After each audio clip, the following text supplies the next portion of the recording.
Uh, You said 35? 32. Yep. Appreciate it. Okay. So the Battle of Saratoga. We left off with Trenton and Princeton, the end of 1776. Brits go into winter encampment. Americans go into winter encampment.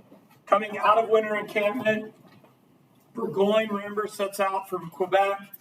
And Burgoyne and the Brits are going to win a really important prize in the early portion of this campaign.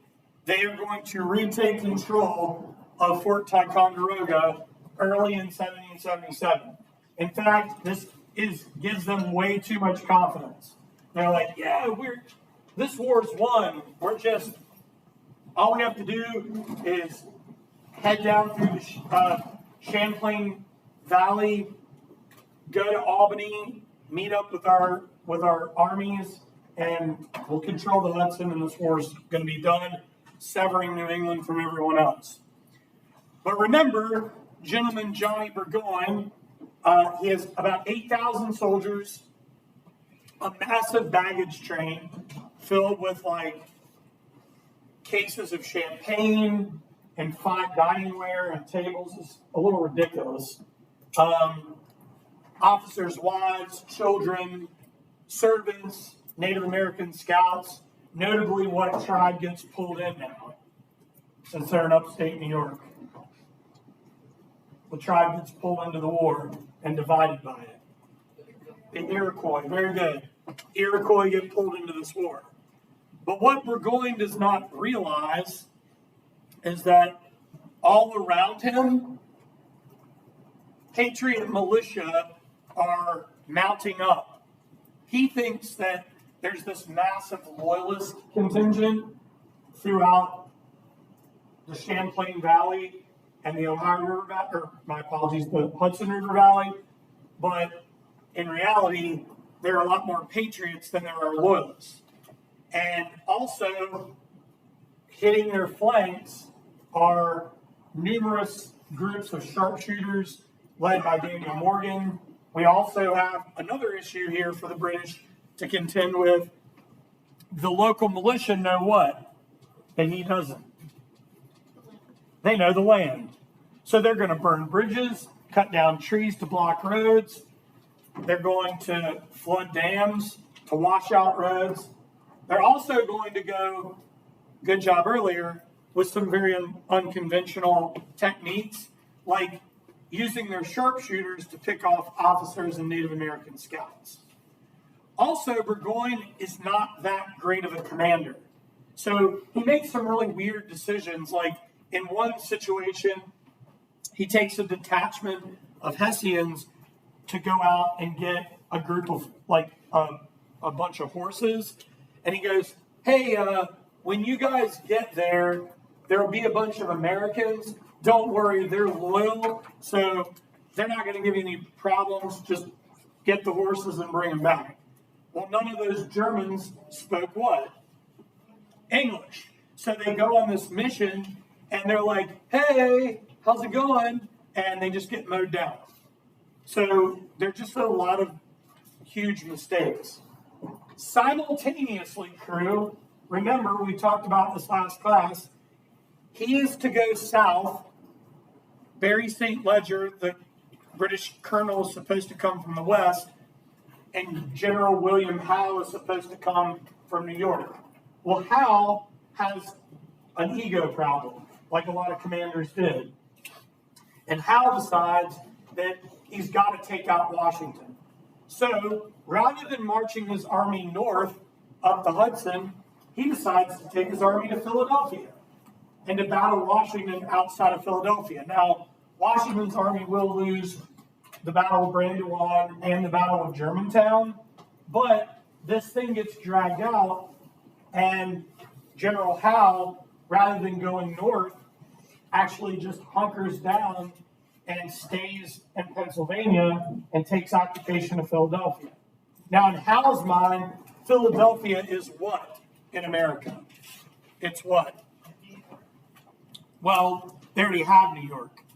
What do they what are they viewing Philly as since the Continental Congress is there?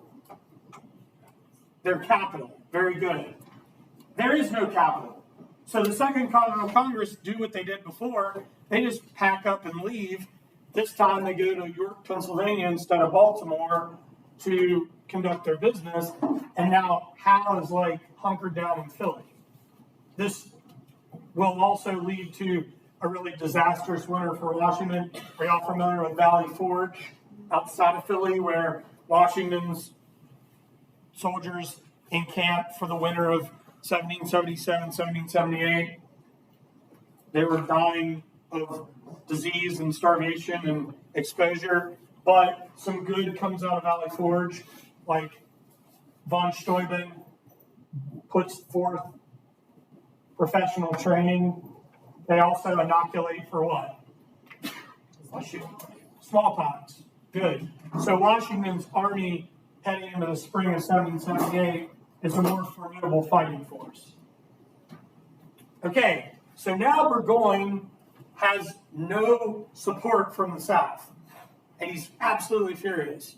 So what about Barry St. Ledger from the West? Well, St. Ledger is going to be checked by Benedict Arnold at Oriskany on Lake Ontario, and now he has no reinforcements. Because remember, why can't he get reinforcements from New England? Any ideas? There are no Brits there, right? There is no military force in Massachusetts for Britain. So he's hung out to dry. This thing just grinds to a halt. He's slowly moving, heading from the summer into the fall. And as far as he's gotten is north of the Hudson River Valley, north of Albany, in a place called Saratoga. And by now, the Continental Army is surrounding him. The Native American scouts have abandoned him, and he is ultimately going to surrender at the Battle of Saratoga on October 17, 1777. Ironically, St. Ledger does not come to the aid of Burgoyne, but the guy that defeated St. Ledger, Benedict Arnold, will come to the aid of General Horatio Gates. So I want you all to realize this. If you look over at the map, Horatio Gates and Benedict Arnold, those forces are up in upstate New York at Saratoga, where Washington's force is down near Philadelphia. So the Continental Army is split in two here. Does that help make sense of things? Yeah. Washington is not present at Saratoga. Just want to let you understand. I want you to know that and understand that. Guys, Saratoga, tremendously important. This is the turning point battle of the Revolution, because after this battle, France will become our ally. It will lead to the Treaty of Alliance with France in 1778, negotiated by Ben Franklin. Am I moving too fast? Everybody good? A little bit? I'm sorry. My apologies. I'm just trying to make sure we get through this until our meeting. All right. So we have another John Burgoyne painting. This guy in the middle looks like George Washington. He's not. That is Horatio Gates.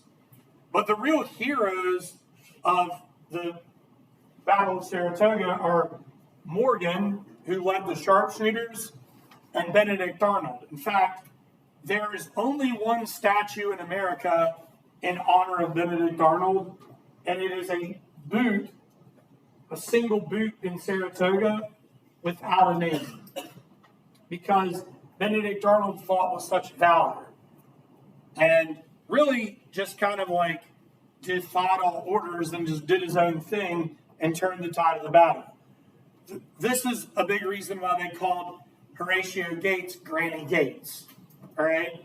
Horatio Gates, beloved by men in the army, and was also a brilliant strategist and tactician, but when it came to the battle and the heat of the battle, he froze up and he was slow to move.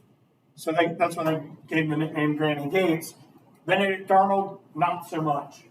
Once Saratoga's over, this is like really the start of Benedict Arnold getting salty, because had Benedict Arnold received more credit for Saratoga and maybe like a promotion in rank and had been given a chunk of cash, he may have never become a traitor.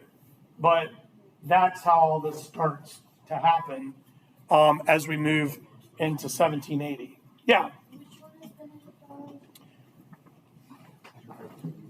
Here, which is a little ridiculous because he got shot in the leg, and they should have amputated the leg, but they didn't. This is the second. He wouldn't give it up. He was like, do not take off my leg. He just had a horrible limp for the rest of his life. Coach dragged his leg around. It's also difficult for him to get on horseback. Remember, this is the second time he's been wounded, because he was wounded at Quebec before. All right. So, revolution through diplomacy. In December of 1776, Ben Franklin arrived in Paris, or actually not Paris, outside of Paris. He arrived in France in 1776. He will eventually make his way to Paris. All right. The Brits were outraged. An American diplomat in France. And he's not the only one. He's going to have like a little envoy with him. Eventually, he will be joined by John Adams. Ben Franklin plays the diplomacy game perfectly. He's going to parties. He's hanging out. He's 70, which is kind of crazy. He's convincing people to support the war effort. But King Louis XVI will not meet with him at Versailles. There is no meeting. It's really kind of crazy the amount of spies that were circling around Ben Franklin like vultures. It got to the point where he was passing along false correspondence, so spies would pick up false information, and then he was passing real information through different channels. He started to play this game quite well. After Saratoga, Louis XVI and the French foreign minister will welcome Franklin, Maurice de Talleyrand. And they'll be like, yeah, now let's talk about an alliance. Now, the initial idea of an alliance with France had nothing to do with military support or even political support. The initial proposal was to open up trade. They just wanted to keep the channels of trade going.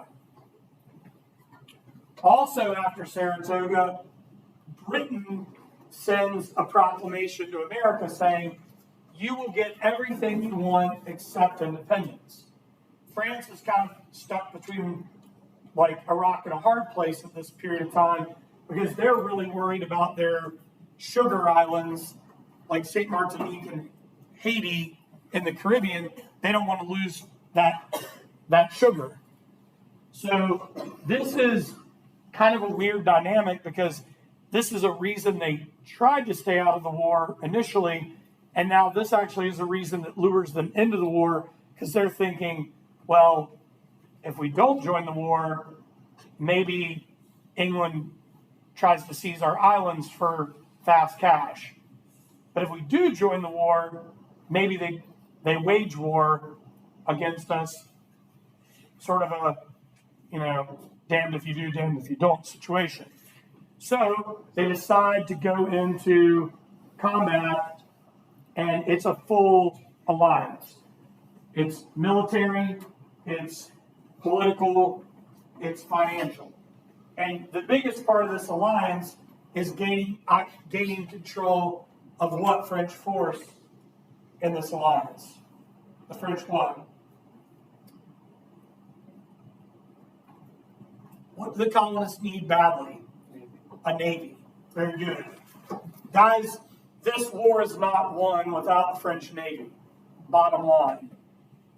And now Britain is horrified, because what France is going to do is like spread this war out globally beyond just the American theater. Clearly, for the Americans, this is the center stage, but Britain's got colonies everywhere. So the Treaty of Alliance of 1778 will cement their alliance. So Ben Franklin becomes a celebrity in France. There are only 3 Americans with statues in Paris: Ben Franklin, Thomas Jefferson, George Washington.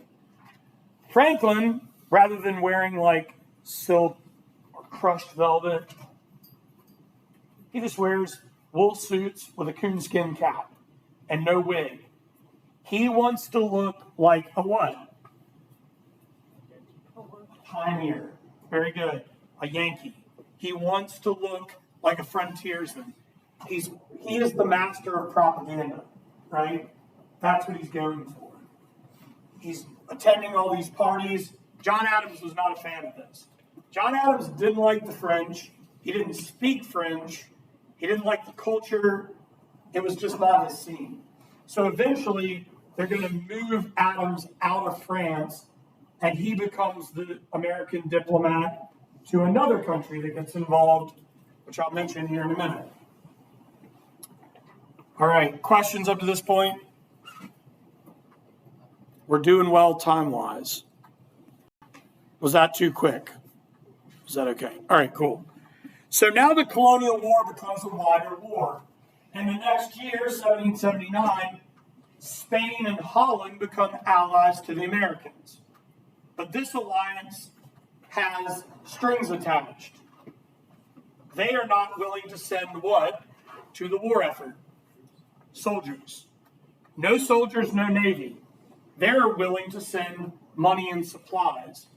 So now we need some more foreign ministers. John Jay of New York will be sent to become the minister to Spain, and John Adams is moved out of France to become the minister in Holland, which he actually has an even worse time because he's not a huge fan of the Dutch either. Now, there is an interesting sidebar story. On this initial trip over, John Adams takes his most promising son as a young teen with him, John Quincy Adams. And this is where John Quincy Adams, as a teenager, learns the rules of diplomacy, learns like 4 or 5 different languages. But that's a story for like a different day. We'll get into that later. Yeah, you're good. Have a good one. 1780. Did you guys remember learning about Catherine the Great of Russia? Okay. You guys got this. Let's go. Good luck. You guys got this. All right. Catherine the Great will declare neutrality. She called it the armed nullity. That means Russia's out. Now England is spread out, the debt is rising, and they're going it alone. And again, this whole American situation is looking, in their eyes, like more of an annoyance and sideshow. And to the Americans, victory may be in reach. The tide of the war begins to change for the Americans. The Brits decide to make a command change, removing Howe as commander-in-chief after his failure to go north up the Hudson and instead occupy Philly. He'll be replaced with Sir Henry Clinton. Clinton wants to evacuate British and Hessians out of Philadelphia and get them back to New York. So during this evacuation in the summer of 1778, the Battle of Monmouth will occur in New Jersey. Now, no one wins this battle. The Americans attack the British rear guard. The British have time to sort of reorganize, and they will get away to New York, and the Americans will regain control of Philadelphia. More people died of heat stroke in this battle than they did of actual combat. But this is like a pretty pivotal moment to talk about some of our founding daughters. A couple of women that are very important were Deborah Sampson, who served in the Continental Army disguised as a man under the name of Robert Shurtleff. Her identity was not discovered until she was wounded in combat. And then a really famous woman from the Battle of Monmouth, Molly Pitcher, who was serving water to soldiers in this battle, and also jumped in to serve on an artillery detail with her husband's artillery outfit after one of those soldiers was killed in the battle. So the Brits are now going to turn their attention to the south. Okay? I'm going to get through that, and then that's where we're going to pump the brakes today. So on the left, we have Deborah Sampson, who served as Robert Shurtleff. And on the right, we have Molly Pitcher and her husband's artillery detail in the Battle of Monmouth. All right. So the Brits decide to totally change their operation. How am I doing? Beautiful. They decide to totally change their tactic. They can't get New England back. The Hudson River Valley is looking like a grim prospect, and they've lost control of Philadelphia. So they're going to set their sights on the south. But before that happens, French reinforcements start to arrive, known as the French Expeditionary Force, under the Field Marshal Rochambeau. And the Navy will begin to arrive under the command of Admiral de Grasse. Now, the French and the American commanders didn't totally see eye to eye because they don't necessarily use the same battle tactics. And also, what barrier do they have going on? It's a language barrier, right? More so for the Americans than the French. The educated French here speak both languages, but the Americans don't speak French, and the French have a very easy time just talking trash. Fortunately, who's one of our early Frenchmen that is a good mediator, like sort of Lafayette, very good. He plays a good role as like a mediator between both sides, but he can't be everywhere, all right?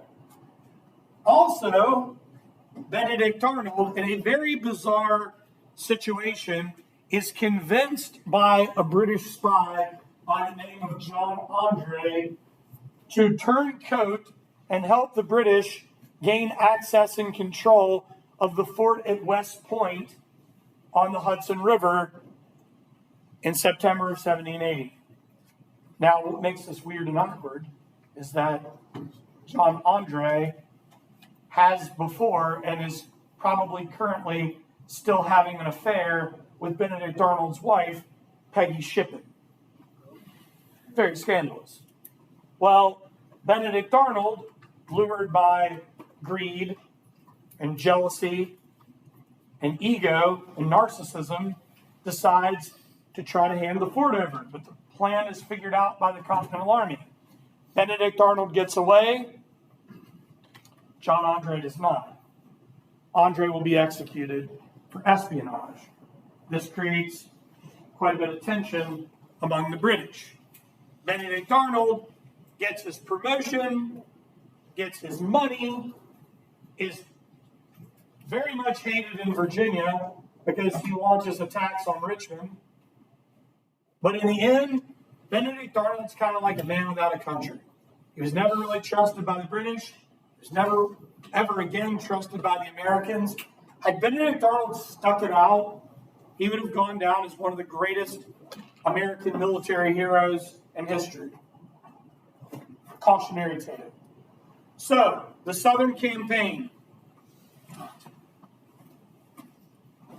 Clinton decides to put his most fierce fighter in command of the Southern British force, and that is Lord Charles Cornwallis. The Brits are going to retake control of Charleston, South Carolina. And their goal from Georgia, South Carolina, is to roll the South up through the Carolinas with Loyalist support into Virginia, basically trapping the Continental Army between New York and Virginia to just close in on them. All right? The idea that a lot of Loyalists were going to get behind them, kind of like what happened with Burgoyne in New York, totally backfires. There are far less Loyalists interested in getting involved in the war effort. Most of the Loyalists at this point are trying to stay pretty quiet because they don't know what the outcome of this war is going to be. So Cornwallis has really some major early victories in this campaign, notably the Battle of Camden. That's a devastating loss for the Continental Army in the South. However, the Continental Army replaces Horatio Gates, that cautious commander, with a young and aggressive commander by the name of Nathaniel Greene. And this is when Nathaniel Greene, Daniel Morgan, the sharpshooter leader in Saratoga, and Francis Marion, aka the Swamp Fox, that's when these three start a new style of fighting in the Southern campaign. They start to slowly drag the British away from the coast to engage them in battles farther into the backcountry, places like Kings Mountain in North Carolina and the Battle of Cowpens in South Carolina. Why is it problematic for the British to be pulled away from the coast? They don't have the Navy, but they also, very good, they also don't have what else? Supplies. They are severing their supply lines. This was one of the most difficult problems the Brits faced throughout the war everywhere. Once they got pulled away from the coast, they started running out of supply. And what Nathaniel Greene will do is slowly lure them up to Virginia to ultimately put Lord Cornwallis in a trap on the Virginia Peninsula. What will that trap be in 1781? Not far from us. We could be there in an hour. Is it the... What did you say? Nope. You're closer. Yorktown. Very good. They set the trap at Yorktown. And that's where we're headed when we get into the next part of the lesson. So, here is the Battle of Cowpens, which was not only a large-scale infantry battle on the ground, but also a large what style battle? It's called cavalry, a large cavalry battle.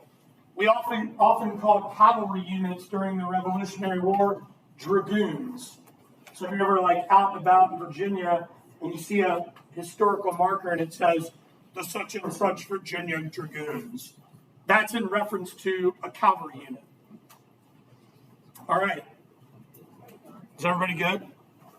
Did I go too fast? A little bit? It's all right. I just wanted to make sure we could get to our meeting. All right. That's all I got. Do you guys have any questions? Is everybody good? Yeah.